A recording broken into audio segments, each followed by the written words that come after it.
Kung pag-uusapan ang araw-araw na gastusin ng bawat mamamayan, ay mas malaki pa rin ang nakukonsumo ng ilan sa araw-araw na pamamasahe, lalo na sa malalayong biyahe. Ayan naman para mas makatipid sa pagsakay sa mga pampublikong transportasyon at nang mas mapadali ang biyahe.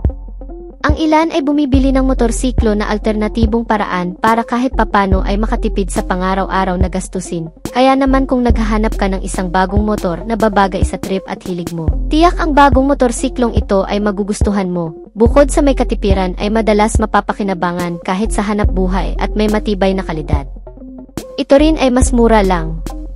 Mula sa Honda brand ang bagong modelo na kalalabas lang din, ang praktikal na katangian na nilalaman nito, kasama ng kabuang presyo, yan ang aalamin natin.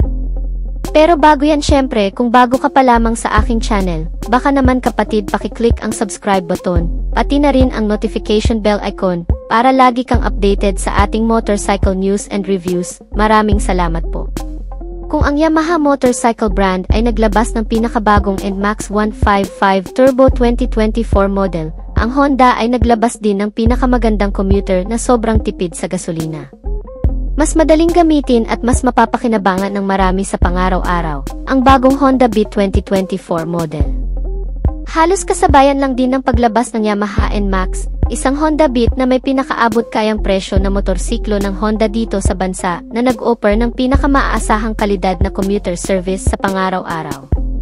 Ginagamit sa long ride o di naman kaya sa pagdi-deliver ng ilan nating mga kababayan. Isa rin ito sa mga nanguna ngayong taon na nagdala sa pangalan ng brand bilang isang mapagkakatiwalaang scooter sa abot kayang presyo lang na 70,900 pesos hanggang sa 73,900 pesos lamang. Itong Honda Beat na previous model na narito sa bansa ay inilabas lamang din noong nakaraang taon sa bagong bersyon nito na may bagong hugis na disenyo, mga nilalaman sa features at bagong mga katangian sa makina. Pero hindi pa man masyadong na-enjoy ng marami ang 2023 model ng Beat, ay naglabas na naman muli ng panibagong bersyon nito ngayong buwan lamang ng taong kasalukuyan. Ang Honda Beat Street Naked Handlebar na pang dual sports na ang datingan at alam na siguro ng karamihan ang magiging katapat ng motorsiklong ito once na dumating na ito dito sa Pilipinas. Walang iba kundi ang kaparehong Japanese motorcycle brand na Suzuki SkyDrive Crossover. Well, kung pag-uusapan kasi ang disenyo ng bawat isa, halatang pareho kasi ang pinaninindigang postura nito sa aktwal na isang scooter na para sa city na pwedeng gamitin sa labas ng kalsada o sa kahit anumang terrain. Gaya nitong Honda Beat na minana ang pagiging adventurous looking mula sa isang sikat na dual sport adventure scooter na Honda ID V160. Ang katangian nito na agaw pansin, katulad ng pagkakaroon ng naked handlebar, malalapad na sukat ng mga gulong at parang mas flexible sa bagong estilo nito ngayon mula sa previous model na narito na sa bansa ay mas lumapad daw itong bagong modelo sa dimension. Medyo naiba rin ng kaunti ang lighting system nito sa headlamp at daytime running light, kasama ang mga sporty graphics na nakadikit sa bawat pairings at side-to-side profile nito. Magmula sa makina, itong bagong Honda Beat na naked handlebar ay pinapagana ng isang 109 cubic centimeter displacement capacity, naka 4-stroke, single cylinder, with 2 valves at naka-air-cooled pa ang cooling system. Naka-single overhead camshaft na rin ito na may Euro 3 compliance ang emisyon. Meron itong boring stroke size na 47 by 63.1 mm, habang ang compression ratio nito ay 10.0:1. Habang ang old model nito ay nagkaroon naman ng pagkakaibang engine capability, gaya ng pagkakaroon nito ng 109 cubic centimeter displacement capacity rin na naka 4-stroke, single cylinder, 2 valves, air-cooled type, at single overhead camshaft. May bore and stroke size ito na 50 by 55.1 mm, mas mababa kumpara sa bagong modelo, at ang compression ratio nito ay 10.0:1. Well, malamang ang engine performance ng bagong modelo ay nabago rin ng kaunti, kung sa top speed ang pagbabasihan.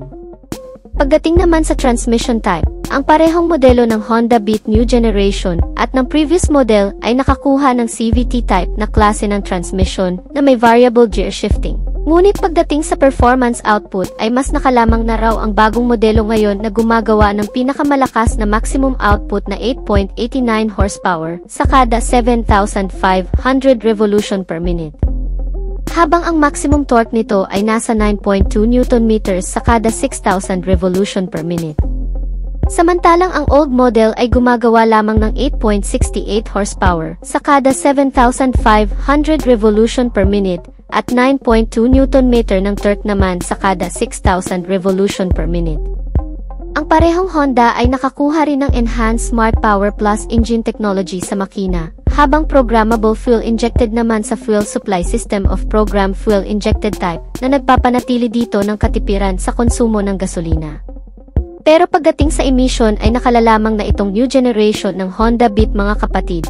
Ayon sa naka-Euro 3 compliance ay mas eco-friendly na ito. Ang fuel consumption ng bawat isa, ang old version pa lamang ng Honda Beat mga kapatid ang may record sa kanila na may 60.3 km per liter na fuel consumption. Habang itong bago ay sinusuri pa lamang kung papantay ba sa fuel consumption nitong previous model na Honda Beat o mas lalamang pa.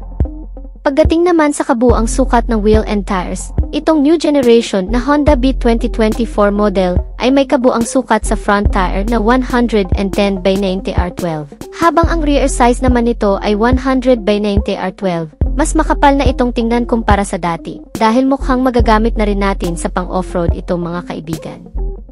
Habang ang previous model ay maisukat sa front tire na 80/90R14, habang ang rear tire naman nito ay 90/90R14, mas malaki naman ang sukat nito, at mas manipis ang kabuuan, at para lamang talaga sa pang-city ride. Habang ang chassis and suspensions naman ng bawat isa, itong new generation Honda Beat 2024 model ay nagkaroon ng front suspension na telescopic fork, habang swing arm with monoshock absorber naman para sa rear suspension nito. Kapareho lamang ng sa previous model na narito sa bansa, na may front suspension na telescopic fork with swing arm monoshock absorber. Pagdating naman sa safety features mga kaibigan, itong bagong Honda Beat 2024 model ay nilagyan din ng makakapit na braking system. Gaya ng sa front brake nito na may single disc brake single piston caliper at naka-combination braking system na rin. Ang rear brake nito ay naka-drum brake type naman, itong sistema sa brake na kung saan kahit ang rear brake lamang ang gagamitin mo ay 20% ng brake sa front ay gagana rin. Halos kapareho lamang ito ng braking system ng sa previous model na narito ngayon sa Pilipinas. Wala namang masyadong pinagbago pagdating sa bagay na yan. Ang maganda lang talaga sa bagong modelong ito mga kaibigan ay mas naging convenient. Komportable sa mga nilalaman gaya ng mas pinalapad na front flat footboard na mas magiging komportable ka na habang nakasakay dito. Another cargo space din ito lalo na kung ginagamit mo itong motor sa pagde-deliver. Meron itong dalawang console packet. Ang sa kanan ay may takip habang nakalagay doon ang USB port charging system nito, at ang bulsa sa kaliwa ay walang takip na kung saan pwede mong paglagyan ng mga gamit o ng kahit ano pa. Meron din itong under seat compartment storage na mas pinalaki rin na kung saan pwede mo ring paglagyan ng ilan pang mga gamit na pwedeng mapagkasya dito.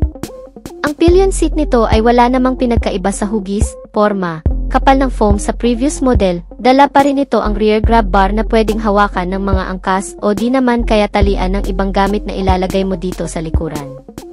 Itong bagong Honda Beat 2024 model bukod sa napakagandang pormahan nito, meron itong mga panibagong features gaya ng mga bagong ilaw nito na naka-full LED type na ang headlight at ang tail lamp nito.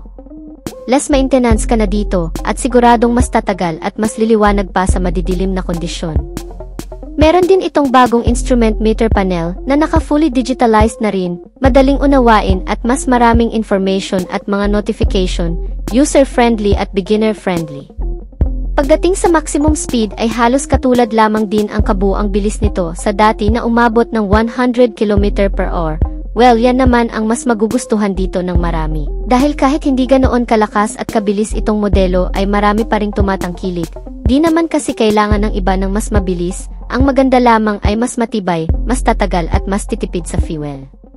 Meron itong USB charging system na fast charging, magagamit ng ilang mamamayan na ginagamit itong motor pang hanap buhay gaya ng delivery rider. Pagdating naman sa kabuang dimension, ito rin talaga ay nagbago ngayon pagdating sa new generation na Honda Beat 2024 model. Ito ay may kabuang haba ngayon na 186.8 cm. May lapad dito ngayon na 74.5 cm at kabuang taas na 105.8 cm. May ground clearance ito na 14.8 at kabuang bigat na mas magaan kumpara sa dati na umaabot lamang ng 89 kg. May setting height ito na 74 cm. May ground clearance ito na 14.8 cm. Meron pang mga ilang aspekto itong bagong modelo at previous model na magkapareho din, gaya ng pagkakaroon nito ng safety feature. Itong new generation at old model ay nakakuha ng parehong shutter lock system sa ignition nito, para nang sa ganoon ay hindi basta-bastang mabuksan, makarnap o magalaw ng kahit na sino ang ignition at mapagana itong motor. Sinamahan din ng pass switch, engine check warning para ma-alert tayo sa mga kondisyon ng makina nito kung dapat na bang dalhin sa pinakamalapit na service center. Ang ilan pang pagkakapareho sa mga features nitong bagong modelo at previous model na Honda Beat ay ang pagkaroon ng engine starting system na electric push start at kick starting. Meron din itong side stand engine kill switch na kung saan kusang namamatay ang makina kapag binaba mo na ang side stand nito. Pagdating naman sa fuel tank capacity, itong bagong Honda Beat 2024 model ay nagkaroon ng mas malaking fuel tank na may 4.2 liters. Habang ang previous model na Honda Beat na nasa Philippine market ngayon ay meron lamang 4 liters na fuel tank capacity. Well, medyo maliit lang naman ang diferensya. Ang mahalaga pa rin dyan ay ang katipiran sa pagkonsumo ng bawat isa. Pagdating naman sa pinakaimportanteng parte, ang kabuang presyo nito. Ang previous model ng Honda Beat 2023 model ay nagkakahalaga dito sa Philippine market ng 70,900 pesos hanggang sa 73,900 pesos dito sa bansa. Habang ang kalalabas lang na Honda Beat 2024 model ngayong buwan ay nagkakahalaga naman ng 62,900 hanggang sa 65,000 pesos sa estimated price nito na inilabas lamang sa ibang bansa pa. Ang presyong ito ay hindi pa sigurado, pero kung ito na ang magiging opisyal na presyo nito, mukhang lalangawin ang previous model Honda Beat na narito ngayon sa Pilipinas sa pagdating nitong bagong modelong Honda Beat 2024 model. So hanggang dito na lang muna tayo mga kamoto. Sana ay nagustuhan nyo ang topic natin ngayon at kung nagustuhan nyo, baka naman kapatid kung pwede makahingi ng likes, pakipindot na rin ang subscribe at notification bell icon para lagi kang updated sa ating motorcycle news and reviews. Maraming salamat sa panonood. Ride safe as always and God bless.